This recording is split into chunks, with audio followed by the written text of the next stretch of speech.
कौवे को देखकर यमदूत रोज मुस्कुराता था। कौवे को लगा मौत नजदीक आ गई है। उसका मित्र गरुड़ उसे हजारों योजन दूर ले गया। फिर वहां कैसे खुला यमदूत की मुस्कुराहट का रहस्य। दोस्तों, कई लोक कथाओं में भी इस कहानी का जिक्र मिलता है। एक बार एक कौवे की गरुड़ से दोस्ती हो गई। दोनों काफी समय साथ गुजारने लगे। उनमें मित्रता इतनी गहरी हो गई थी कि आपस में कभी कोई बात नहीं छिपाते थे। एक दिन दोनों एक नदी के किनारे पेड़ पर बैठे बातें कर रहे थे। तभी एक यमदूत उधर से गुजरा। उसने कौवे को देखा और मुस्कुराया। गरुड़ और कौवे ने उस यमदूत को अनदेखा किया और अपनी बातों में पुनः लग गए। परंतु अगले दिन फिर वही हुआ। दोनों बातें कर रहे थे, तभी वो ही यमदूत फिर उधर से गुजरा। उसने फिर कौवे को देखा और मुस्कुराया। इस बार कौवे को कुछ शंका हुई। उसने गरुड़ से कहा कि ये यमदूत मुझे देखकर कल भी मुस्कुराया था और आज भी वैसे ही मुस्कुराया। कुछ गड़बड़ तो नहीं हो सकता है मेरी मृत्यु आने वाली हो? गरुड़ ने उसे समझाया कि ऐसा कुछ नहीं है, ये एक संयोग भी हो सकता है। तुम चिंता मत करो। 2-3 दिन और ऐसे ही निकले। रोज यमदूत कौवे को देखकर मुस्कुराता। अब तो कौवे को यकीन हो गया कि निश्चित ही मेरी मृत्यु नजदीक है।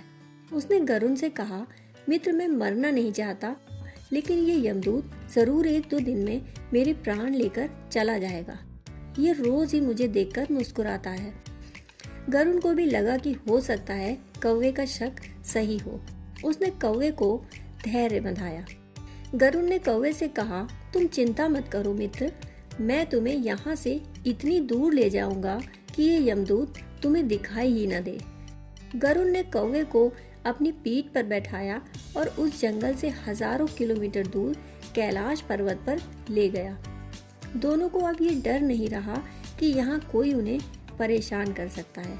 लेकिन वे जैसे ही कैलाश पर्वत पर पहुंचकर एक गुफा में पहुंचे, वहां वो यमदूत पहले से ही मौजूद था। उसने कौवे को देखते ही उस पर पाश फेंककर उसके प्राण निकाल लिए। गरुड़ देखता ही रह गया। उसने यमदूत से पूछा, तुमने इसे क्यों मारा? यमदूत ने कहा कि इसकी मृत्यु इसी समय लिखी थी, इसलिए इसके प्राण ले लिए गए। गरुड़ ने फिर पूछा, तो फिर तुम इसे देखकर उस जंगल में मुस्कुराते क्यों थे? इसे मारना ही था तो वही मार देते।